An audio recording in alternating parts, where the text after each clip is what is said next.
All right, so now we're still on purple belt curriculum, and with this purple belt curriculum, we're going into our first checking set.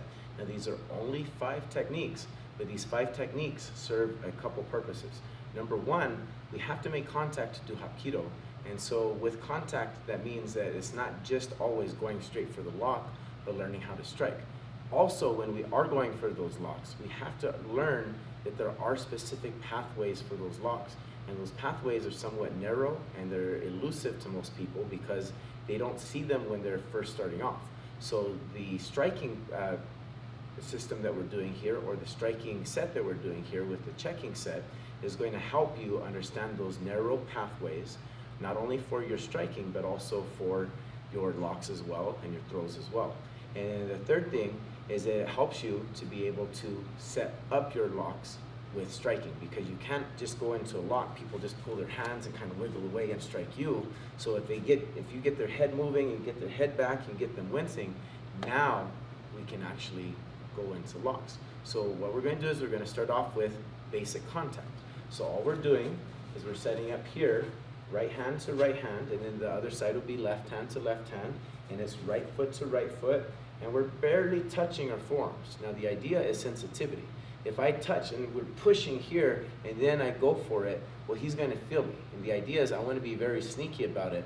So from this position right here, he shouldn't feel my motion until it's there and it's locked. But because of the idea of these narrow pathways, we'll start off with number one, which is based on a narrow pathway. Now most people punch and lift their shoulder up and try to go around. So with number one, it's called a straight blast. So all I'm going to do is I'm going to turn and grab. I'm going to twist my hips at the same time, but this hand is going to shoot up the line right here from his forearm to the inside of his bicep, to the inside of his shoulder, straight to his chin, not around. So number one, slowly, is here, and see how it's a hip transition, and then at speed, it's here, and it's quick. So you just want to make sure, one motion, shoot. And when we do it, look at the placement right here, first to knuckles. You can turn it at the end, but only at the end. If you turn it beforehand, you'll get stuck on that shoulder. So then we go on to number two. Number two is going to be a basic check right here. It's an over check. As I do this over check, I'm moving in slightly, and as I move in slightly right here, it's a back fist to the temple.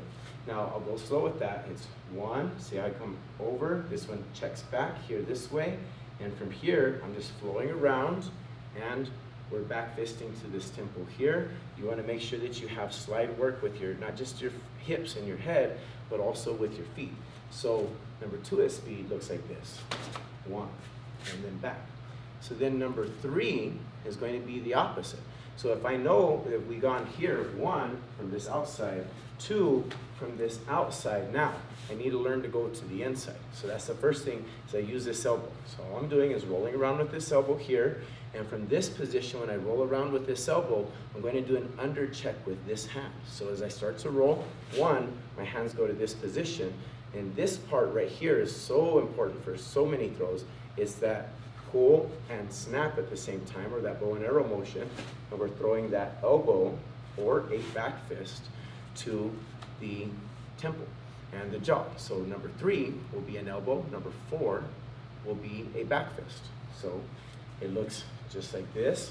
One, I shoot in with that elbow, and then number four is with that back fist.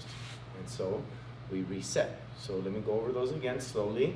Roll, set, step, throw, and make sure that you're working this motion same time. And as you do that, put a little grab on it. One. Okay.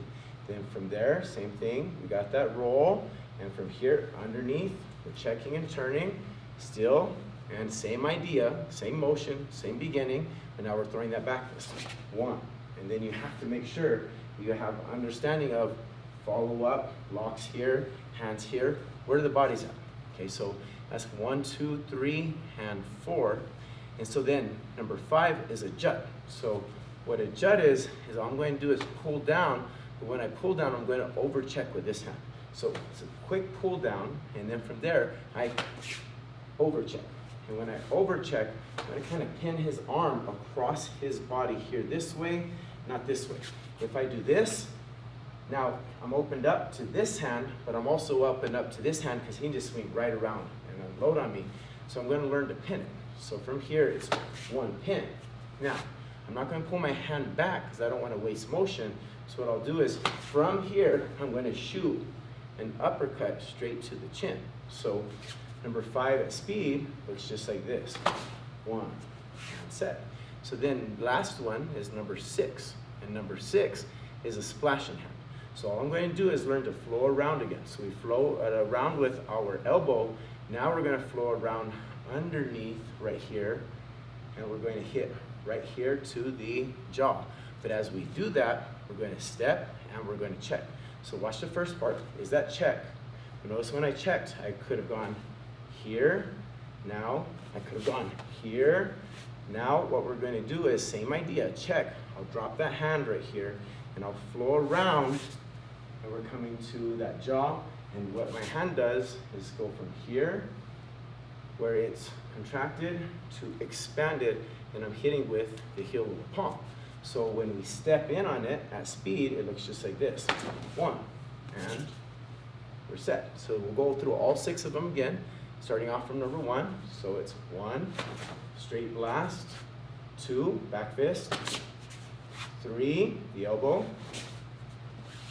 4, the inside back fist, 5, the jut, and 6, the splashing hand. And that is our basic checking set. Now, that doesn't stop at 6 of them. I have 20 just off of the top of my head. Master Ridholm was just talking about how he had 20 just off of the top of his head, just from practicing these 5, and the opportunities and the results are endless as long as you understand that once you start checking, and then we start checking and locking, and then we start checking, locking, striking, back to locking, back to throwing, back to checking, then what happens is we have a continuous flow of contact and a fight, as opposed to just trying to go up and grab somebody, which is not very efficacious. It's not going to be effective. You're just going to get yourself punched out. So those are your first basic checking, and it's 1 through 6, part of the Purple Belt curriculum. Make sure you practice them. Thank you very much.